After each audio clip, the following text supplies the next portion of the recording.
अस्सलाम वालेकुम। Fourth year आज से हम अपना छठा चैप्टर बरतानवी वज़ीर आज़म शुरू करेंगे। बरतानिया का दस्तूर जो कि रवायात पर मुबनी है, जिन ओहदों और अदारों को रवायात ने तस्लीम किया है उनमें एक वज़ीर आज़म का ओहदा भी है। वज़ीर आज़म का ओहदा मरकज़ी और अख्तियारात के एतबार से बुलंद तरीन है। वज़ीर आज़म के ओहदे को रवायात ने जन्म दिया और ये बतदरीज मजबूत तरीन हैसियत का हामिल बन गया। बरतानवी पार्लिमानी निज़ाम में वज़ीर आज़म के ओहदे को माहिरीन ने मुनफरिद और अजीम कहा है। अगर बरतानवी हुकूमती निज़ाम में कोई फ़र्द आला तरीन हुकूमती इख्तियार रखता है तो वो वज़ीर आज़म है। जब हम वज़ीर आज़म की हैसियत के बारे में देखते हैं तो हम देखते हैं कि वज़ीर आज़म जो है वो ताजदार का मुशीर आला होता है, दारुल अवाम का कायद होता है, अक्सरियती जमात का रहनुमा होता है, हुकूमत की तश्कील करते हुए तमाम वज़रा खुद चुनता है। कहा गया है कि हुकूमत पूरी रियासत पर कंट्रोल करती है और वज़ीर आज़म हुकूमत पर कंट्रोल करता है।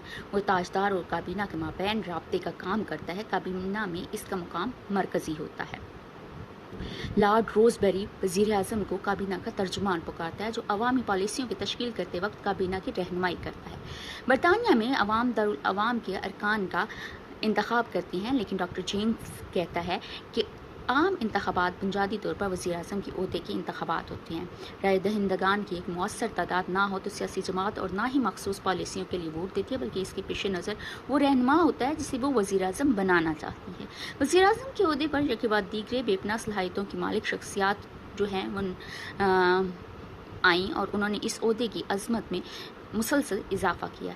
बर्ट यंगर, सर रॉबर्ट पेल, लॉर्ड पामरसन, ग्लैडस्टोन, डॉस्ट्रेली, लॉर्ड जॉर्ज और चर्चिल ने ओहदे की वक़ार को बुलंदियों तक पहुंचा दिया।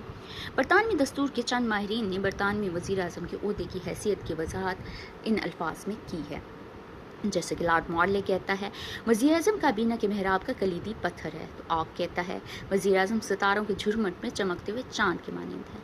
लास्की कहता है काबीना की तश्कील और बरतरफी का इन्हिसार वज़ीर आज़म पर होता है, वो पूरे हुकूमती निज़ाम में पायवट की हैसियत रखता है। डॉक्टर ड्रिंक्स कहते हैं वज़ीर आज़म सूरज है जिसके इर्द गिर्द सियारे चक्कर लगाते हैं और वज़ीर आज़म दस्तूर का बुनियादी पत्थर है। इसी तरह बेजहाट कहता है वो इंतज़ामी मशीनरी का अहम तरीन हिस्सा है। रेमज़ी म्योर काबीना कहता है कि काबीना रियासत के जहाज़ का स्टीयरिंग व्हील है और स्टीयरिंग व्हील वज़ीर आज़म के हाथ में होता है। अब बात आ जाती है कि वज़ीर आज़म का ओहदा कैसे बना। जैसे कि हम लोग पहले पढ़ चुके हुए हैं और बार बार एक ही चीज़ रिपीट हो रही है कि बरतानिया में का जो आइन है वो रवायात का बनाया हुआ है और बरतानिया में आइन की जो है उसका इर्तका हुआ है, उसको बाकायदा बैठ के बनाया नहीं गया है। इसी तरह तमाम ओहदे, तमाम इदारे बाकायदा इर्तका के ज़रिए सामने आए हैं, उन्हें गौर व खौज़ की बात बनाया नहीं गया। तो वज़ीर आज़म के ओहदे का भी इर्तका हुआ है। ये ओहदा 18वीं सदी ईस्वी के वस्त से चला आ रहा है। इसका वजूद रवायात का मरहून मन्नत है। इससे मुतल्लिक तमाम मामला रवायात की रोसी ही निभाए जा रहे हैं। नार्मन अहद से प्रीवी कौंसल ताजदार को मशवरे देती चली आ रही थी कि चार्ल्स दोम के दौर में कौंसल की वसी रुकनीत की वजह से एक मखसूस कमेटी बना दी गई जो ताजदार को मुल्की अमूर पर मुशावरत फ्राहम करने लगी। ये कमेटी आगे चल के काबीना कहलाई। काबीना की सदारत ताजदार बरतानिया खुद करता रहा और इसके मशवरों के साथ निज़ाम चलाता रहा। हनीबर ख़ानदान बरसे इक़्तिदार आया तो जॉर्ज अव्वल ने काबीना के इजलास का तरीका बदल दिया। इसने काबीना की सदारत काबीना के अरकान में से एक के सुपुर्द कर दी जो सबसे सीनियर था। सीनियर वज़ीर काबीना की सदारत करता, तजावीज़ पर गौर करने के बाद वो ताजदार को काबीना की आरा से आगाह करता। पहला सीनियर वज़ीर सर रॉबर्ट वालपोल था जो बहुत ज़्यादा काबिल और बासलाहियत रहनुमा था।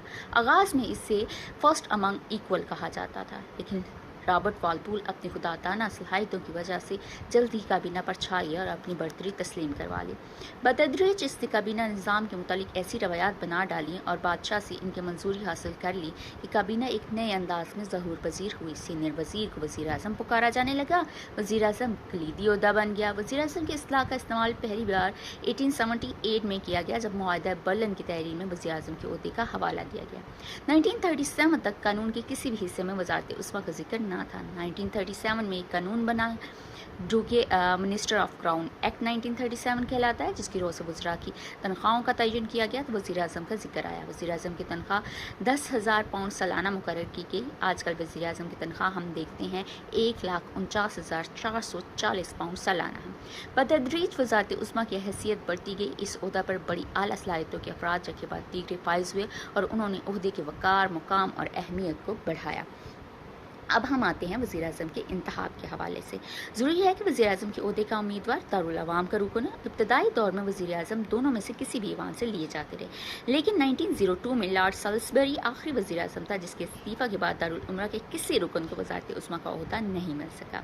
دارالعوام سے وزیر اعظم چنے جانے کی روایت 1923 تک مضبوط ہو چکی تھی، اس لیے لارڈ کرزن کی بجائے بالڈون کو وزارت عظمیٰ کا قلمدان سونپا گیا۔ اسی طرح میکملن کی وزارت مستعفی ہوئی اور ملکہ نے لارڈ الیکٹ ڈگلس ہوم کو وزیر اعظم بنانا چاہا تو اس نے ضروری خیال کیا کہ پہلے دارالعمرہ کی رکنیت ترک کر کے دارالعوام کی خالی نشست پر منتخب ہو۔ اس نے اپنے سیاسی مقام کو پختہ بنانے کے لیے اعزازات اور القابات بھی واپس کر دیے۔ وزیر اعظم کو تاجدار برطانیہ جو ہے وہ نامزد کرتا ہے، یعنی کہ وہ تاجدار کا انتخاب ہوتا ہے۔ تاجدار پارلیمنٹ کے کسی رکن کو وزارت عظمیٰ کو عہدہ سونپ سکتا ہے، لیکن یہ اس کے رسمی اختیارات ہیں۔ عملی صورت یہ ہے کہ پارلیمنٹ کے عام انتخابات سیاسی جماعتوں کی بنیاد پر ہوتے ہیں۔ برطانیہ میں 2 بڑی سیاسی جماعتیں جو انتخابات سے پہلے ہی اپنا لیڈر چن چکی ہوتی ہیں۔ پارلیمنٹ کے انتخابی نتائج کا اعلان ہوتا ہے اور جو جماعت اکثریتی نشستوں پر قابض ہو جاتی ہے اس کا لیڈر وزارت عظمیٰ کے عہدہ کا اہل قرار پاتا ہے اور بادشاہ ایک رسمی تقریب میں اسے اپنی وزارت تشکیل دینے کی دعوت دیتا ہے۔ روایات نے بادشاہ کو اتنا باندھ دیا ہے کہ وزارت عظمیٰ کے عہدے کے لیے اپنی پسند یا ناپسند کا عملی طور پر اظہار قطعاً نہیں کر سکتا۔ وہ وزیر اعظم کو نامزد ضرور کرتا ہے، لیکن صرف اس فرق کو جسے پارلیمنٹ کے کل ارکان کی اکثریت چاہتی ہو۔ جیسا کہ ہم دیکھتے ہیں کہ ملکہ وکٹوریہ نہیں چاہتی تھی کہ گلیڈسٹون جو ہے وہ وزیر اعظم بنے، لیکن اپنی ذاتی ناپسند کے باوجود اس نے گلیڈسٹون کو حکومت تشکیل دینے کی دعوت کی، کیونکہ انتخابی نتائج سے گلیڈسٹون کی سیاسی جماعت کی برتری جو ہے وہ واضح ہو گئی تھی۔ بعض اوقات ہم دیکھتے ہیں کہ وزیر اعظم کے چناؤ میں تاجدار کو دشواریاں بھی پیش آتی ہیں۔ وزیر اعظم مستعفی ہو جائے یا اس کی موت واقع ہو جائے اور اکثریتی پارٹی کا مسلمہ لیڈر موجود نہ ہو تو پارٹی خود بھی قیادت کے چناؤ میں دشواریاں محسوس کرتی ہے، تو ایسے میں تاجدار کو اپنی مرضی کرنے کا موقع جو ہے وہ مل جاتا ہے۔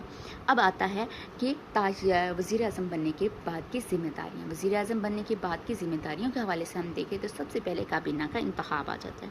وزیر اعظم اپنے عہدے پر فائز ہونے کے بعد اپنی کابینہ کے ارکان کا چناؤ کرتا ہے اور اس کی فہرست جو ہے وہ تاجدار کے سامنے پیش کرتا ہے۔ ڈوئسریلی نے کابینہ کی تشکیل کے کام کو بے حد مشکل، محنت طلب اور ذمہ دارانہ کہا ہے۔ کابینہ کی تشکیل اور وزراء کی نامزدگی آئینی اعتبار سے بادشاہ کرتا ہے، لیکن روایت یہ ہے کہ وزیر اعظم کی طرف سے وزراء کی مجوزہ فہرست جو ہے وہ موصول ہونے کے بعد اپنی مرضی کا مظاہرہ بادشاہ قطعاً نہیں کرتا، فہرست کو جوں کا تو منظور کر لیتا ہے۔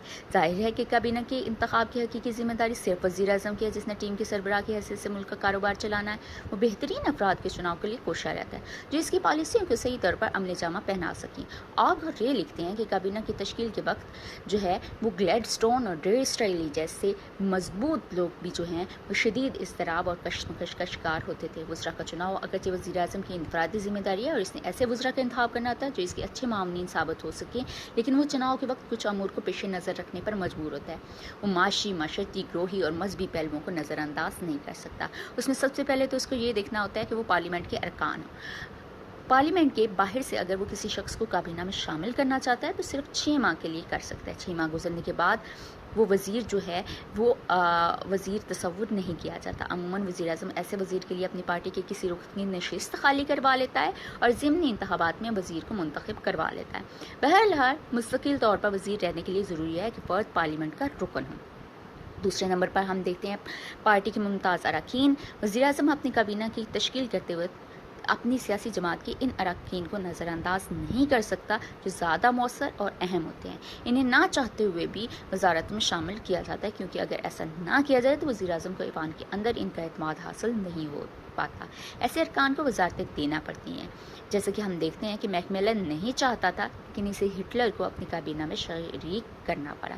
تیسرے نمبر پر ہم دیکھتے ہیں علاقائی نمائندگی، یعنی کہ وزیر اعظم جب کابینہ کا چناؤ کرتا ہے تو اس بات کو ذہن میں رکھتا ہے کہ ملک کے تمام علاقوں کی کابینہ میں نمائندگی اور کسی علاقے میں احساس محرومی جو ہے وہ پیدا نہ ہو۔ اس طرح تمام علاقوں کے مسائل سے کابینہ آگاہ رہتی ہے اور ملک کی متوازن ترقی کا سلسلہ جاری رہتا ہے۔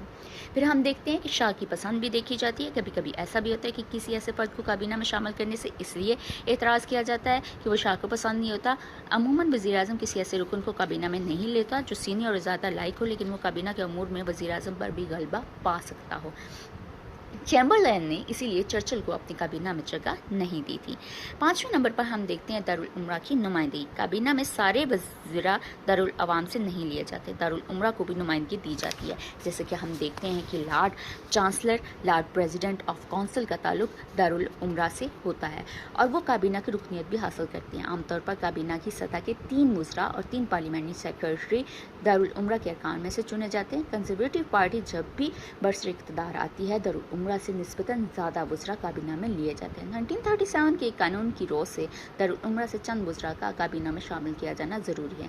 1957 के एक ज़ाब्ते ने वज़ीर-ए-आज़म को पाबंद कर दिया है कि वो दारुल अवाम से ज़्यादा सीनियर वज़रा लेता है। ये भी ज़रूरी है कि इनमें सीनियर वज़रा की तादाद 27 से ज़्यादा ना हो। काबीना दोनों ईवानों को जवाबदेह होती है, सवालों के जवाब देती है और तहरीकों का सामना करती है। हर महकमा का एक नुमाइंदा दोनों ईवानों में मुनफरिद होता है। अगर किसी महकमा का वज़ीर एक ईवान में है तो दूसरे ईवान से महकमा का पार्लियामेंट्री सेक्रेटरी लिया जाता है, जो महकमे से मुतल्लिक तमाम सवालों के जवाब जो है वो पेश करता है। फिर हम देखते हैं कि लियाकत और सलाहियत जो है वो भी फ़र्द की देखी जाती है। वज़रा अमूर हुकूमत को चलाते हैं, इसलिए वज़रा का चुनाव करते वक्त इनकी सलाहियतों का भी ध्यान रखना पड़ता है। ख़ासतौर पर वज़ारत ख़जाना और वज़ारत ख़ारजा के लिए अफराद का चुनाव करते हुए देखा जाता है कि वो इन वज़ारतों की ऊंच नीच से आगाह हों और फ़नी एतबार से मामलात को समझती हों। ये था हमारा आज का टॉपिक, जिसमें हमने देखा कि वज़ीर-ए-आज़म कैसे बनता है और वज़ीर-ए-आज़म बनने के बाद उसका सबसे अहम